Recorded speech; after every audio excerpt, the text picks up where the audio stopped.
E aí, galera, boa noite. Vamos aumentar aqui o som um pouquinho, dar uns minutinhos aí pra galera ir chegando. Vamos lá, boa noite. Vamos aproveitar aí falando de onde vocês estão. Boa noite. E aí, onde é que vocês estão? Tudo tranquilo? Tudo em paz? Tá dando para ouvir bem o áudio? Flávia, boa noite. E Bruno, boa noite. Tudo tranquilo? Começando aqui o segundo webinar, o segundo Periscope de banco de dados. Opa, boa noite, Flávia. Tá ouvindo bem?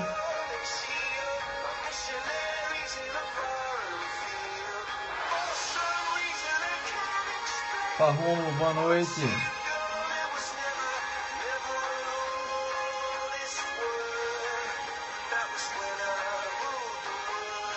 E aí, Bruno, boa noite. Tudo tranquilo aí? Só esperando aqui das 9 horas pelo meu relógio. Não falta um minuto, mas a gente já vai começar aí mais um Periscope sobre banco de dados e Business Intelligence. Hoje falando sobre Business Intelligence, né? A gente já fez um Periscope sobre banco de dados. Eita, Rondônia, tá chovendo. Aqui em Brasília choveu tanto essa semana que levou a placa do meu carro, imagina. Vou eu no Detran amanhã comprar uma placa nova. É paciência, né? Aí, Bernardo, tudo bem? Boa noite. Vamos entrando aí, galera. Vamos curtindo. Vamos lá. Mais uns segundinhos. Vou dar mais um minuto aí para começar aqui o Periscope sobre banco de dados. Marcando já aqui. Um minutinho aí. E a gente começa, hein, pessoal?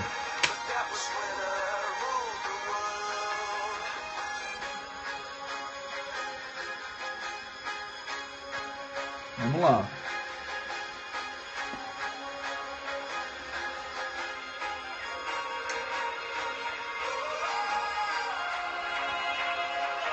Começar a baixar o som aqui um pouquinho. Estão me ouvindo bem? Boa noite aí, senhores. Isso aí. Estamos aqui mais uma vez, né? Mais uma vez aí criando esse canal de comunicação dentro das possibilidades aí que a internet fornece pra gente, tentando fornecer um pouco de conteúdo de qualidade. Esse é o episódio 2, Periscope teórico, né? A gente fez um Periscope na terça-feira para comemorar 100 followers aí no meu perfil.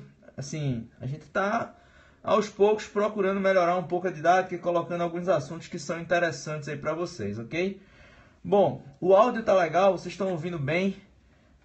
Eu vou começar aqui hoje falando aqui sobre alguns informes, né? Não sei se o pessoal tá todo mundo comentando aí.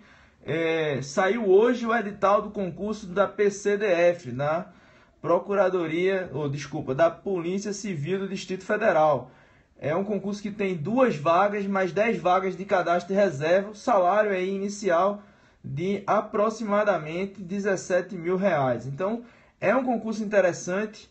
A gente está focando aí, vai lançar curso sobre isso, vai falar muito sobre isso nos próximos dias, porque é um concurso que todo mundo que está se preparando aí deve fazer. O edital está bem legal, o assunto está compacto e bem interessante. Eu acho que vale a pena você dar uma olhada no edital. Tem a questão da prova física, né? Para quem não está se preparando muitas vezes para esses concursos de polícia, às vezes esse ponto fica um pouco pesado, mas do ponto de vista de prova, é uma experiência boa fazer uma prova desse nível aí, principalmente considerando o salário de R$17 mil, certo?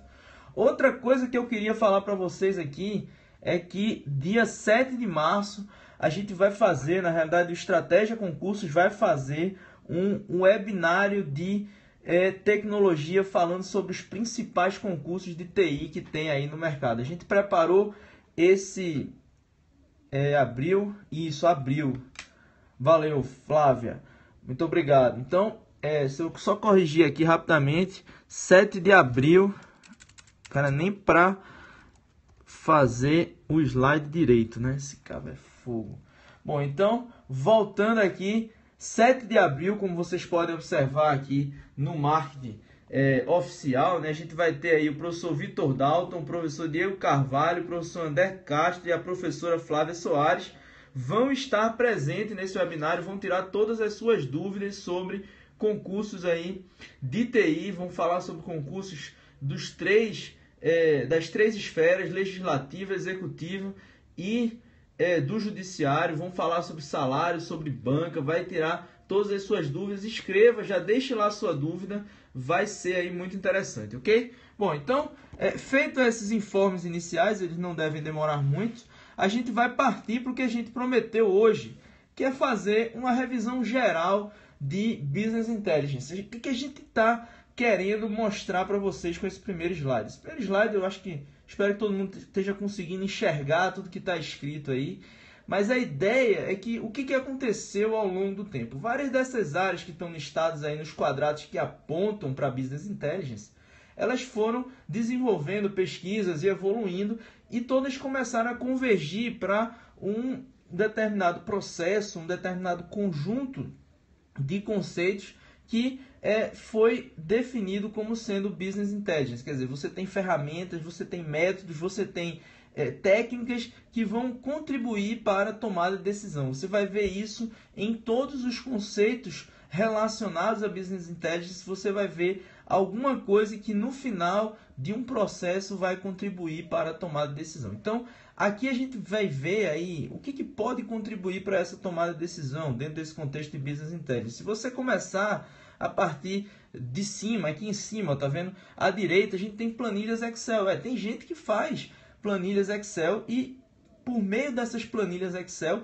você consegue prover suporte à decisão. Por incrível que pareça, por incrível que isso possa assim aparecer para muitas pessoas, eu tenho um amigo que trabalha comigo lá no Banco Central, que as melhores estudos estatísticos dele, do banco, podem ser dito que são feitos por ele. Ele está fazendo agora um estudo estatístico para distribuição de moedas aí, e ele utiliza planilhas Excel para fazer esse estudo estatístico e fornecer informações para suporte à decisão. Então, o Excel é uma ferramenta que contribui de alguma forma para suporte à decisão, ok? Bom, a gente tem aqui várias outras ferramentas. Veja, a gente tem o suporte à decisão, né? O sistema de suporte à decisão, o Decision Support Systems. A gente tem aqui a estrutura de Data Warehouse e Data Mart. Veja que ele propôs aqui uma estrutura de hierárquica, né? Você tem a ideia dos conjuntos dos sistemas ETLs que vão construir os Data Warehouse. A partir do Data Warehouse você vai ter seus Data Mart, né? Data Mart são partes do Data Warehouse. Geralmente a gente tem o Data Warehouse corporativo, ele referencia toda a estrutura aí da sua organização, e o Data Mart ele vai fazer apenas para um departamento ou uma subestrutura aí da sua entidade organizacional. A gente tem aqui os sistemas empresariais, né, de gestão empresariais, temos relatórios financeiros, temos a questão de OLAP. Onde é que entra o OLAP aí dentro desse contexto de Business Intelligence? A gente vai falar disso daqui a pouco. Onde é que entra cockpit digitais, quer dizer, o relatório, como é que você enxerga os indicadores da sua empresa por meio de dashboards? O que são isso? A gente vai comentar um pouquinho daqui a pouco. Então, como é que funciona esse fluxo de trabalho? Os alertas e notificações também são ferramentas que contribuem aí para a Business Intelligence.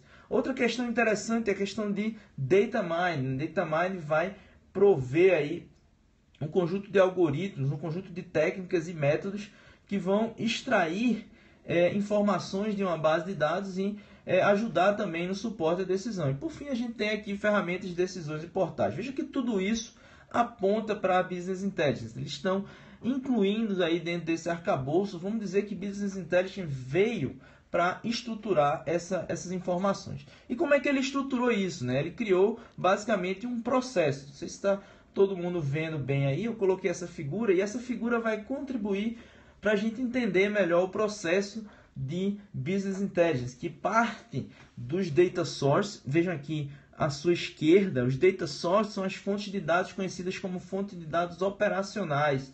E no estudo de Business Intelligence, a gente vai chegar nas consultas OLAP, que são justamente as consultas analíticas. Então, você, muitas vezes, quando compara Business Intelligence com as bases de dados operacionais, você vai ter sempre esse confronto aí entre as bases de dados analíticas e as bases de dados operacionais. Então, basicamente, as bases de dados operacionais ela aparecem nesse início, elas são as fontes de dados para o nosso processo de carga do Data Warehouse. O processo de carga do Data Warehouse ele é conhecido por o processo de ETL. Vejam que está aqui. O que esse processo de ETL ele vai fazer? Ele vai pegar dados de um ERP, de um sistema legado, de alguma coisa web, de um dado externo, às vezes até um arquivo texto. Ele vai, de alguma forma, extrair os dados, vai fazer uma transformação sobre esses dados.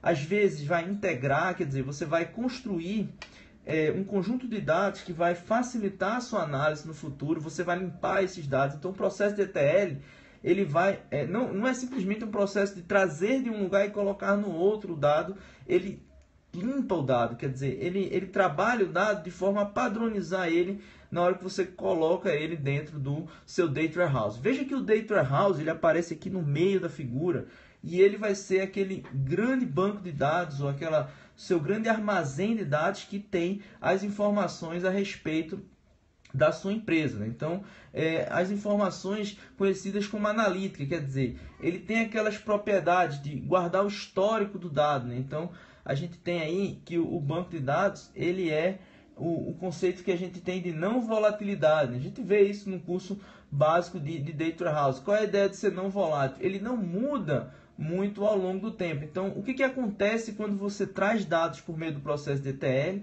e armazena dados no seu Data Warehouse? Você começa a armazenar informações históricas. Então, você vai trazer aí as informações da venda de hoje, você vai dizer que tal nota fiscal saiu, você vai armazenar qual era o preço daquele produto hoje, amanhã você vai armazenar se você mudou o preço desse produto, vai ser uma nova entrada dentro do seu Data Warehouse, quer dizer, o Data Warehouse vai guardar o histórico dos seus preços, das suas informações. E para isso, para saber o que está acontecendo com essas informações, você tem, como todo banco de dados, a gente pode mostrar aqui os metadados. Deixa eu fazer assim, ver se melhora aí para vocês, ok?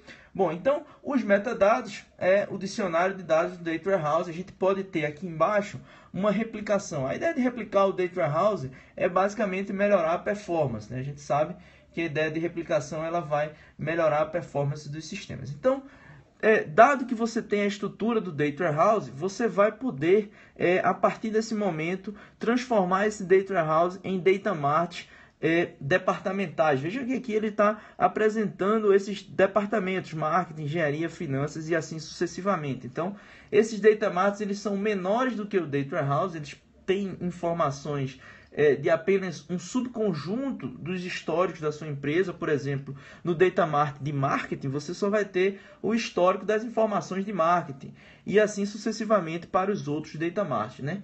Aí o que acontece? Você vai poder agora, a partir da construção dessas estruturas de dados, né, desses armazenamentos, você vai ter lá seu banco de dados com todas as informações armazenadas. Você vai poder, por meio de algumas ferramentas, aí você pode utilizar essa ferramenta de Middle aqui, que ele considerou uma API, ou você pode simplesmente fazer o acesso direto, né, por meio do Data Warehouse, né, através dessas aplicações, para extrair o que a gente pode conhecer como relatórios. Esses relatórios ou essas estruturas podem aparecer de várias formas diferentes. Bom, antes de eu explicar os relatórios, está tudo tranquilo até aí, pessoal? Vocês estão conseguindo entender o que a gente está falando aqui dentro desse fluxo, dentro desse processo? Pessoal, alguém? Está todo mundo acompanhando aí a lógica do fluxo de informações dentro do processo de Data Warehouse? Bom, essa é a ideia que a gente tem aqui dentro da estrutura básica do Business Intelligence, né? Então, no final, o que vai acontecer? A gente falou no slide anterior que Business Intelligence vai, de alguma forma, fornecer suporte para a tomada de decisão. E nesse aspecto, a gente vai poder aqui utilizar várias aplicações que permitem visualização dos dados. A primeira delas seria você utilizar simples relatórios sobre os dados armazenados, que são os relatórios sobre negócios. Outra opção é você utilizar uma ferramenta de data mine ou text mine, né, para analisar aí alguma informação mais detalhada. As ferramentas de data mine vão fazer, por exemplo, uma análise preditiva, uma análise sobre classificação. Vamos supor que você quer classificar as informações dos seus clientes sobre um determinado aspecto, vamos dizer, por faixa etária ou por produtos que eles compram, né? Cesta de produtos. Então você utiliza essa ideia de você segmentar ou classificar grupos de clientes. Então a classificação ela vai simplesmente, do ponto de vista de algoritmo, né? Ela vai separar o seu espaço de informações, né? Ela vai treinar esse espaço de informações e depois que ela treina, ela vai conseguir, a partir de uma nova entrada no seu algoritmo, ela vai conseguir classificar as informações, né? Ou a nova entrada em alguma dessas classes que você definiu anteriormente. Basicamente, o algoritmo de classificação vai dizer assim: Tiago é uma nova entrada do sistema e eu tenho aqui 3 classificações para os clientes dentro da minha empresa. Então, baseado nas características de Tiago, quando eu entrar como um dado dentro do sistema, ele vai me classificar em uma dessas 3 categorias que a gente tem. Essa é a ideia básica do algoritmo de classificação aí presente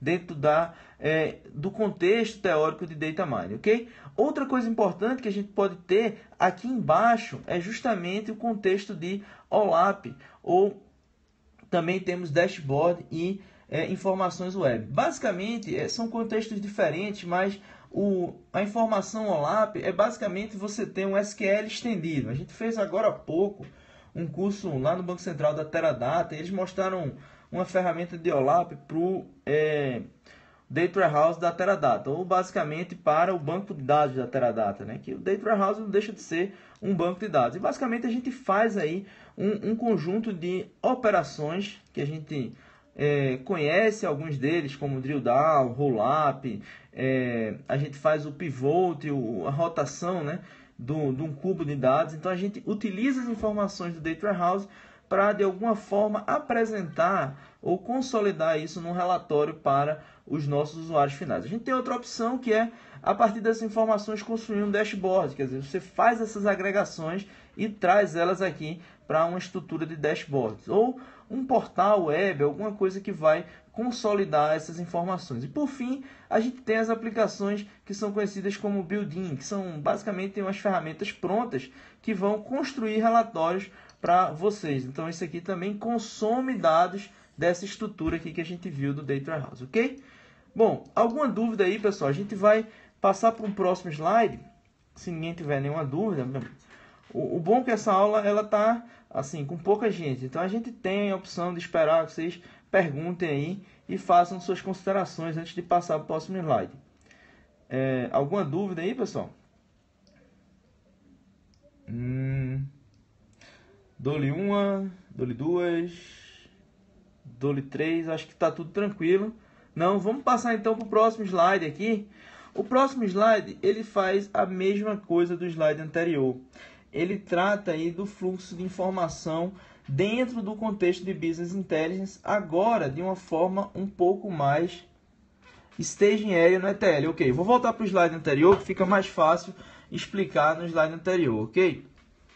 O que é o staging area? De uma forma bem informal, o staging area é um armazenamento temporário que acontece, ou que ele é construído durante o processo de ETL. Então, alguns autores, inclusive, eles incluem o staging area, que é a parte de armazenamento temporário dos dados, aqui dentro do próprio ETL, dentro do próprio fluxo de ETL. Então, o que acontece? Você traz os dados das suas bases e para você processar isso, se você pensar do ponto de vista de memória, você não tem a capacidade de processar todos os dados de uma só vez. Então você pode armazenar eles dentro de um staging area e aí você vai fazendo o seu processo de ETL como se fosse um pipeline. Você vai utilizando esse staging area para fazer etapas parciais dentro do seu ETL e depois você pega esses dados e joga no seu Data Warehouse. Num segundo momento, esse staging area ele é totalmente volátil, quer dizer, ao final de uma sessão de carga, ou às vezes alguns staging area guardam alguns dias, mas ao final da carga o staging area ele é completamente descartado, ou seja, ele é totalmente perdido.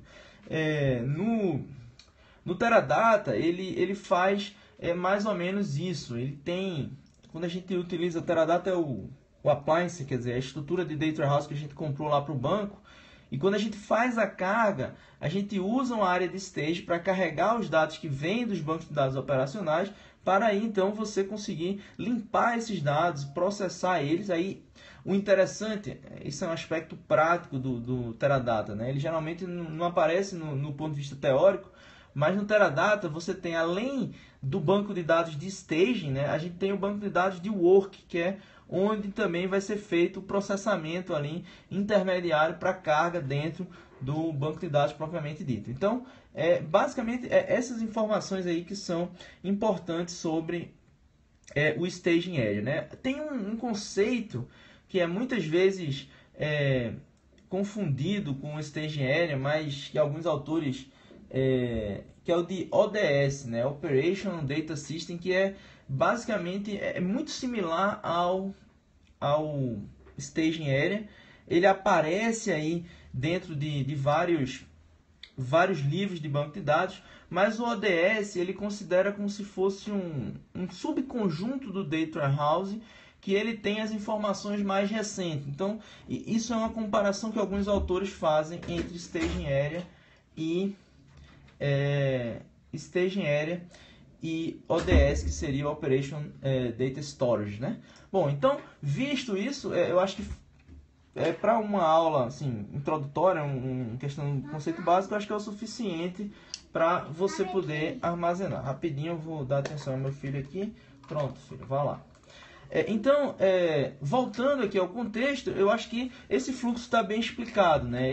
Você sai do Data Source, chega nas ferramentas de visualização por meio de um processo que passa por ETL, depois você vem para a ferramenta aqui de Data Warehouse, né? Você tem uma base de dados que pode ser... Aí tem uma informação talvez um pouco importante aqui. Existem dois autores de Data Warehouse que são mais influentes aí na literatura. Um é o Inman e o outro é o Kimball, né? A gente sabe que cada um utiliza uma abordagem diferente. Um constrói primeiro os Data Warehouse e a partir dos Data Warehouse, ou os Data Marts, e a partir dos Data Marts ele constrói o Data Warehouse. Esse seria uma abordagem bottom-up, né? A abordagem bottom-up ela é do Kimball, né? Ele que trata essa abordagem dessa forma. O Inman, ele trata a abordagem top-down, quer dizer, ele constrói primeiro o Data Warehouse, depois constrói o Data Mart. Então, essa abordagem aqui da figura, ela é uma abordagem do Inman, ok? Bom, visto isso, vamos lá, vamos seguir em frente e vamos falar. Alguma dúvida ainda, pessoal? A gente assim, não tem muito tempo, mas... Ops, o que é que eu fiz aqui? Bom, alguma dúvida ainda aí, pessoal? Vamos então seguir em frente aqui e mostrar essa outra estrutura aqui. Essa outra estrutura ela é semelhante à anterior, só que ela divide o fluxo nessas áreas aqui, ó. O ambiente de Data Warehouse, o ambiente analítico, o ambiente de performance e estratégia, né? E as interfaces do usuário. Isso aqui é uma figura tirada do livro do Turban. Turban é um dos autores aí de Business Intelligence.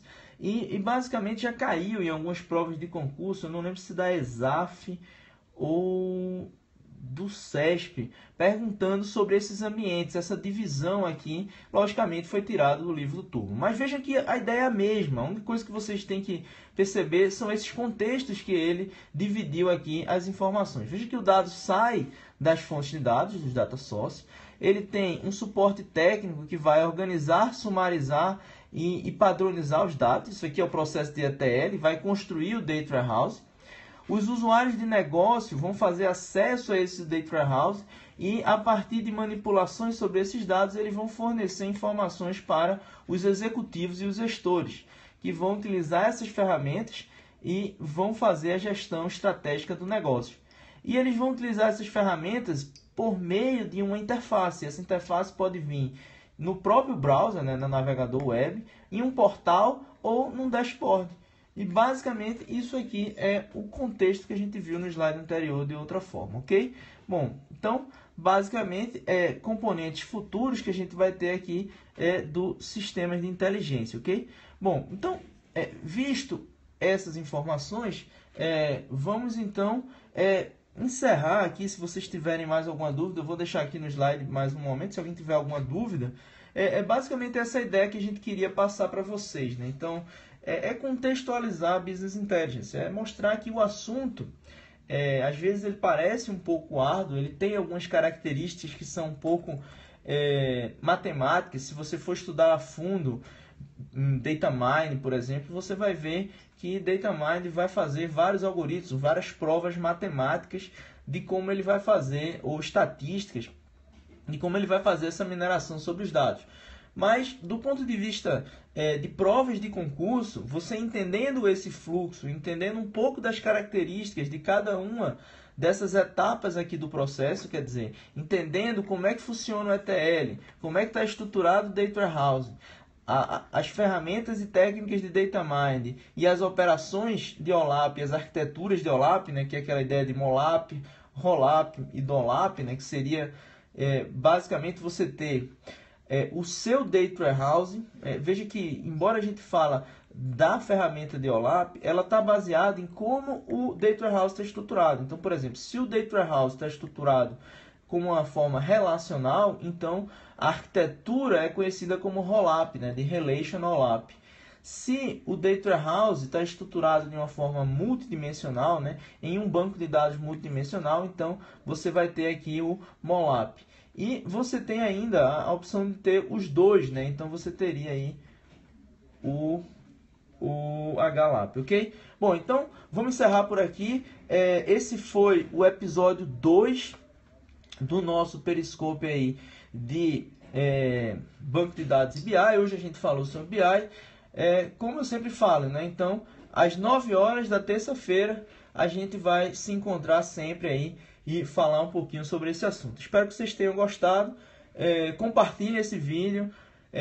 Sigam aí o Periscope, né? O nosso Periscope. Cada vez que tiver um múltiplo de 100, a gente vai fazer mais um Periscope semanal de questões, né? Então, convide seus amigos e qualquer coisa aí, a gente está à disposição para explicar aí via e-mail, via o nosso site lá no Facebook, né? Nossa página no Facebook, ok? Forte abraço aí para todos vocês que assistiram ao vivo, né? Sempre um orgulho ter as pessoas ao vivo assistindo a gente. Cliquem aí no coraçãozinho, né? Façam render esses coraçãozinhos aí, que daqui a pouco eu vou começar uma competição saudável com outros professores para ver quem tem mais coraçãozinho, beleza? Obrigado aí, pessoal. Um forte abraço, uma boa noite, bons estudos para vocês. Agora a gente vai aqui continuar a nossa jornada preparando aulas aí, ok? Forte abraço, boa noite, fiquem com Deus e até terça-feira.